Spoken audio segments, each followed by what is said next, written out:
প্রায় 4 মাস থেকে দৌড়াদৌড়ি করতেছি। একবার উত্তরা পাসপোর্ট অফিস, আবার আগারগা পাসপোর্ট অফিস। ভুলের কারণে 2টা পাসপোর্ট হয়ে গেছে, আমি কিছু জানি না। এটা সফটওয়্যারের কারণেই ব্লক হয়েছে, এটা কখনো ওভারকাম করা সম্ভব না। কাকার নাম বলেন। কাকা কি লিখে? নামটা বলেন আপনি। নাম তো বলো নাই।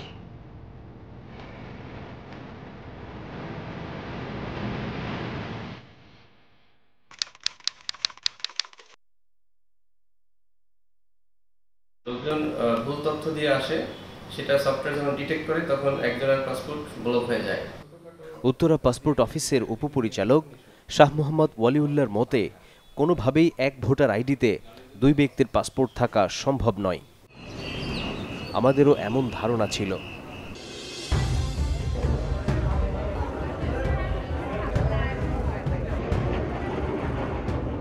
চার মাস ধরে পাসপোর্ট অফিসে এমন যাওয়া আসার মধ্যেই রয়েছেন স্কুল শিক্ষক আল মামুন। চিকিৎসার জন্য দেশের বাইরে যেতে হবে। পুরানো 2টি এমআরপি পাসপোর্ট জরুরি ফি সহ জমা দিয়েছিলেন গত ফেব্রুয়ারিতে। ভেবেছিলেন 15 দিনেই নতুন ই পাসপোর্ট পেয়ে যাবেন। প্রায় 4 মাস থেকে দৌড়াদৌড়ি করতেছি।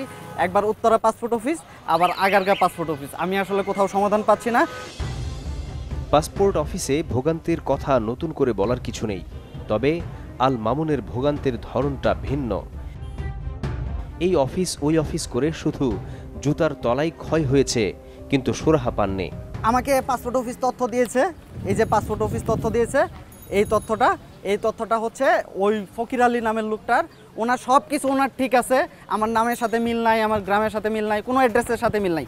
এটা কি টাইপ আমি করেছি? আমি তো করি নাই। বলতেছে যে আপনার পাসপোর্টের এত জরুরি কিসের, এত তাড়াহুড়া কিসের? কার ভুল সেটি অবশ্যই অনুসন্ধানের দাবি রাখে, কিন্তু অর্থ ব্যয় করে একজন সেবা গ্রহীতার প্রতি পাসপোর্ট অফিসের এমন আচরণ কোনোভাবেই কাম্য নয়। প্রশ্ন উঠতে পারে, একই এনআইডির মাধ্যমে 2 ব্যক্তির আলাদা 2টি পাসপোর্টের অনুমোদন কে দিল? কার অবহেলায় এমন ভোগান্তিতে পড়লেন আল মামুন? ঈদের আগে এসে গত 24 তারিখে আমি ডিডি বরাবর এইখানে একটা অ্যাপ্লিকেশন করেছি। অ্যাপ্লিকেশনটা দেওয়ার পরে থেকে আমার সাথে আর আপাতত কারোরই কথা হচ্ছে না, কেউ কথা বলে না। অ্যাপ্লিকেশনটা কোথায় আছে, কোন পর্যায়ে আছে আমি জানি না। আল মামুনের পুরনো 2টি এমআরপি পাসপোর্ট বিশ্লেষণে দেখা যায় 2012 সালের আগস্টে প্রথম পাসপোর্ট পেয়েছিলেন তিনি। 2017 সালে পুরানোটির মেয়াদ শেষে আরেকটি পাসপোর্ট নেন। এরপর 2022 সালের 2 ফেব্রুয়ারি ই পাসপোর্ট করতে গেলে আল মামুনকে বলা হয় তার জাতীয় পরিচয়পত্রের বিপরীতে ফকির আলী নামে এক ব্যক্তির পাসপোর্ট রয়েছে। আল মামুনের এমন ভোগান্তির নেপথ্য খুঁজতে হবে, কথা বলতে হবে ফকির আলীর সাথে। তার আগে পাসপোর্ট করতে গিয়ে কত রকমের ভোগান্তিতে পড়েন একজন সেবাগ্রহীতা, তার একটি নমুনা দেখাতে চাই। ডেলিভারি ডেট ছিল 28/3/2022। আপনি করতে দিয়েছিলেন। আলহাজ আব্দুল মজিদ একবার হজ করে দ্বিতীয়বার যাওয়ার প্রস্তুতি নিচ্ছিলেন। পাশাপাশি চিকিৎসার জন্য দেশের বাইরে যেতে হবে বয়োবৃদ্ধ এই মানুষটিকে। পুরানোটির মেয়াদ শেষ হওয়ায় নতুন একটি পাসপোর্টের জন্য আবেদন করেন আব্দুল মজিদ। এরপরই শুরু হয় ভোগান্তি। উনি এক অফিসারে দিল, পরে কাগজপত্র নিয়ে এসে কয় এটা ভুল হয়েছে, এটা সংশোধন করে দিন। তো আমি বই থাকতে থাকতে মনে করেন 2-3 ঘন্টা বসে থাকলাম। থাকার পরে কাগজপত্র গাটাগাটি করে দেহে ওরা ভুল করে দিয়ে ওখানে পাঠাই দিছে। 3 মাসেও পাসপোর্ট হাতে পাননি, কবে পাবেন সেটাও নিশ্চিত নন। অথচ জাতীয় পরিচয়পত্র সহ সবকিছুই ঠিকঠাক। কই আপনার নামে হাজি আলহাজ নেহা আছে বিদায়, এটা আটকায় রাখছে। আমি বলে হাজি দিয়ে না, ভোটার আইডি কার্ডটা তো আমার আছে হাজি নেখা, তাহলে আমি যে গেলে আবার নাম পাল্টাই দিই, এর 2 নাম হয়ে গেল না, তাহলে তো দিব না। আমি যা আছে তাই দিছি। অদ্ভুত সমস্যা, পাসপোর্টে আলহাজ নাম ব্যবহার করা যাবে না। আবার এনআইডির নামের সাথে পাসপোর্ট না মিললে ইমিগ্রেশন সহ নানা ঝামেলা। কি করবেন বুঝতে পারছেন না। এখন ওর কাছে যাই বলতেছি আমি ডাক্তারের কাছে যাবো, আপনি আমার পাসপোর্টটা দেন, এরা দিতেছে না। খালি টাল্টে পাল্টি করে ঘুরাইতেছে। সরকারি সেবা প্রত্যাশীদের ছোটখাটো ভুল থাকলে সেটি সংশোধন করার দায়িত্ব সংশ্লিষ্টদের। কিন্তু আব্দুল মজিদের বেলায় সত্যি কি ঘটেছে? যে ব্যক্তি তার পুরাতন পাসপোর্ট ডিক্লারেশন না দিয়া নতুনভাবে আবেদন করবে, তার এটা তো অ্যাফিস রিজেক্ট হবে। জমা দেওয়ার পরে উনি যদি আর না এসে থাকেন বা কবে আসছেন আমার তো সেটা নলেজে নাই, উনি আমার সামনে এই ধরনের কেউ বলেনি যে আমি 4 মাস যাবৎ ঘুরতেছি পাসপোর্ট পাইনি। কি অবলীলায় অস্বীকার করে বসলেন পাসপোর্ট অফিসের এই কর্মকর্তা, অথচ আলহাজ আব্দুল মজিদ এখনও তার পাসপোর্ট নিতে পারেননি।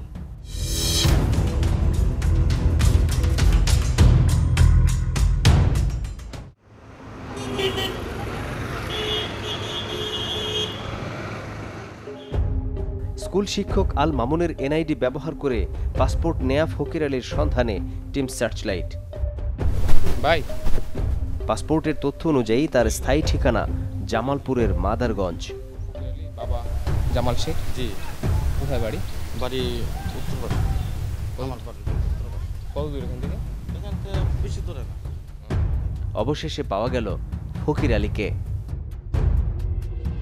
নিতান্তই সাদাসিধে মানুষ, অটোরিকশা চালক ফকির আলী একটু সচ্ছল জীবনের আশায় বিদেশে যেতে চেয়েছিলেন। এজন্য কয়েক বছর আগে একটি এমআরপি পাসপোর্ট করেন।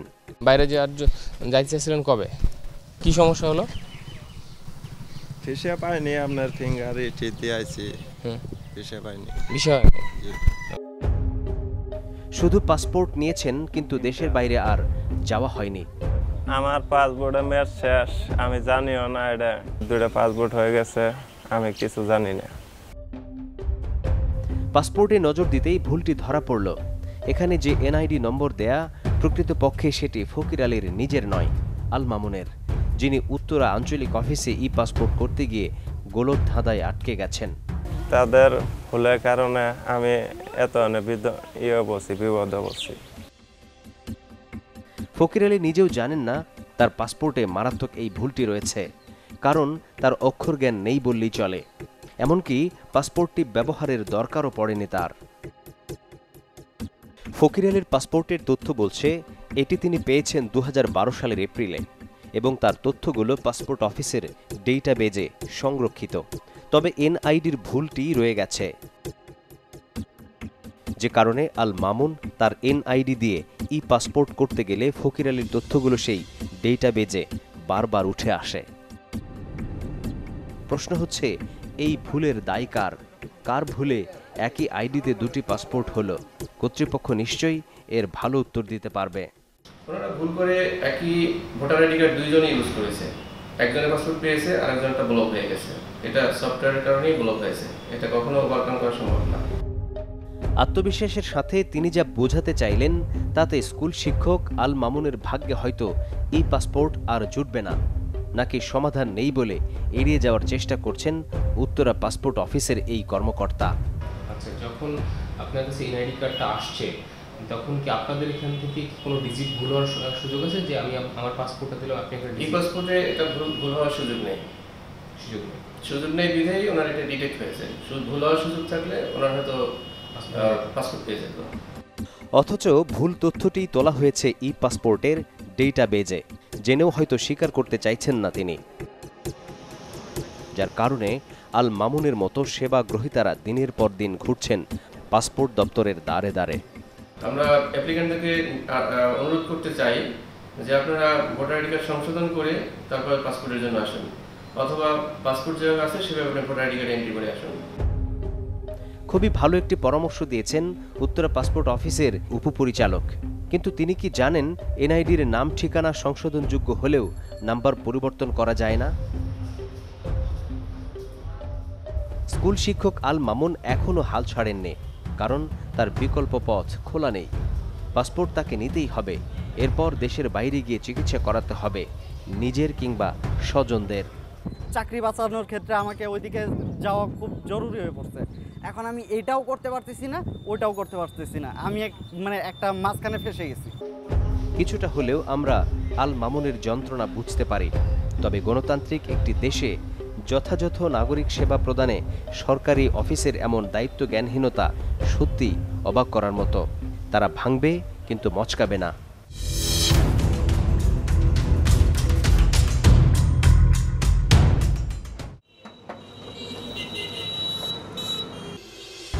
ফকির আলীর সন্ধানে গিয়ে জামালপুর পাসপোর্ট অফিসে একবার ঢু মেরেছিল টিম সার্চলাইট।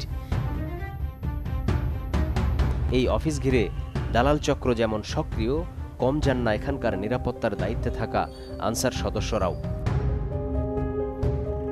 বিষয়টি যাচাই করতে স্থানীয় আইন শৃঙ্খলা বাহিনীকে সাথে নিয়ে আমরা ভেতরে যাওয়ার চেষ্টা করি, কিন্তু গেটেই আটকে দেয়া হলো। অপকর্ম ঢাকতে সরকারি অফিসে মিডিয়া কর্মীদের ঢুকতে না দেয়া পুরনো কথা, কিন্তু নতুন অভিজ্ঞতা হলো যখন আইন শৃঙ্খলা বাহিনীকেও আটকে দেয় সেই অফিস।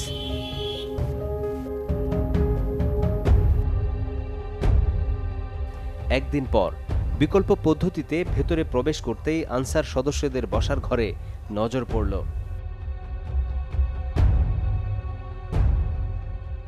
সেখানে মাঝবয়সী এক ব্যক্তিকে পাওয়া গেল, তার হাতে পাসপোর্ট আবেদনের একটি কপি। আপনার রুম না এটা? জি। আপনার রুম না? জি জি। আপনার পরিচিত? বলতাছে ওনার কাকার পাসপোর্ট নেবে। আপনার এখানে ঢুকে বসাইছেন কেন? এখানে বলছে মুরব্বি মানুষ বলছে। এটা ঘুরতেছে, আমি দেখতাছি এটা। হ্যাঁ, এটা ঘুরতেছেন? এই কাকাটা কার পাসপোর্ট নাম বলেন তো, নাম কি? আরে ডালা বিতাছি কাকার নাম বলেন। কাকা দিদিকে নামটা বলেন আপনি। নাম তো মনে নাই। কেমন রাখবো না কেন, বাড়ি কই কাকা? ক্যামেরা দেখে ভুল পাল্টে ফেললেও যার আবেদন নিয়ে ভেতরে ঢুকেছেন তার নাম কোনোভাবেই মনে করতে পারলেন না। এই যে আমার কাকা যে পুরো পেজির দাঁড়ায় সাহেব, দুদিন আগে আপনি এখানে আসছেন। কারা? আপনি? জীবন না। নিজেকে সত্য প্রমাণ করতে এবার হাঁক ডাক দিয়ে তিনি খুঁজতে লাগলেন পাসপোর্টের মালিককে। কে কে কাকা আপনার? পাসপোর্টধারীকে পাওয়া গেল, কিন্তু তার কণ্ঠেও একই সুর, যদিও সম্পর্কে তারা চাচা ভাতিজা নন। না না, আর চাচা লাগে, আমার দাদা লাগে, তার দাদা ভাই না। মনে করেন না কোনো কিছু না, আপনি মনে করেন না। দাদা ভাই এই যে সেরা দে আচ্ছা ঠিক আছে, আপনার কাকার নামটা কি? আমরা কিছু না। ক্যামেরার আড়ালে যেতে এবার মুখ খুললেন সেই ব্যক্তি। আজান ভাই, আমরা সামনে যদি কই বেজাল আছে, পরে কইতেছি আবার নম্বর আহে না, পরে আমরা সকালে না তাহলে কারা আছে, কারা করে? আপনারা তো দেখতেছি এই কদিন ধরে করতেছেন। আমরা পার্সোনাল দেখা করব। হ্যাঁ, পার্সোনাল আমার সাথে আমি আপনার নাম্বার রাও না, আমার নাম্বারটা রাও। বোঝা গেল প্রথম দিন পাসপোর্ট অফিসে ঢুকতে কেন আনসার সদস্যরা আমাদের বাধা দিয়েছিলেন। জামালপুর পাসপোর্ট অফিস ঘিরে দালালদের দৌরাত্ম্য এতই বেশি যে চক্রটি আশপাশে একাধিক দোকান গড়ে তুলেছে। পাসপোর্ট আবেদন আর ব্যাংক ড্রাফট কি ব্যাংকে করতে হয়? নানা ছুতোই পাসপোর্ট অফিস থেকে সব দোকানে সেবা গ্রহীতাদের পাঠানো হয়। দোকানে ভিতরে লেখাই আছে যে আমাকে 200 টাকা দিবেন পূরণের জন্য, আর ব্যাংক চার্জ হয়তো 100 টাকা, 50 টাকা, কেউ খুশি হয়ে 200 টাকাও দেয়। ওটা আমাদের ব্যক্তিগত ব্যাপার যে আমরা খুশি হয়ে কিছু দিয়েছি। কিন্তু অফিসে গেলে পরে দেখা যায়, একটা অফিসে গেলে পরে আমাদের জেনে 21 দিন লাগার কথা, ওইখানে আমাদের 42 দিনও হয় না। কিন্তু বাইলিং এইভাবে গেলে পরেই এটা 21 দিনের 19 দিনও হয়ে যায়। এদের কাছ থেকে ফর্ম পূরণ না করলে কোনোভাবেই আবেদন সঠিক হিসেবে গ্রহণ করে না অফিস। 6300 বা 6500 টাকা নেন, সেখানে আপনি 8-9000 টাকা নেবেন কেন? এর প্রত্যেকটা দোকানদাররা আপনারা এটা করতেছেন, এটা সিন্ডিকেট করে ফেলছেন। তবে ক্যামেরার সামনে কোনো দোকানদারই সত্যটা স্বীকার করলেন না।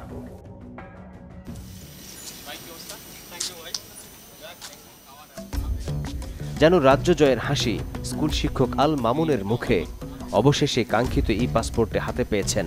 অনেক ভোগান্তির শিকার হয়েছি। এরপরে আপনাদের শরণাপন্ন হওয়ার পরে আপনারা যখন এটা নিয়ে কাজ শুরু করেন, এর 3-4 দিনের মধ্যে আমার কাছে মেসেজ চলে আসে যে আমার পাসপোর্ট রেডি।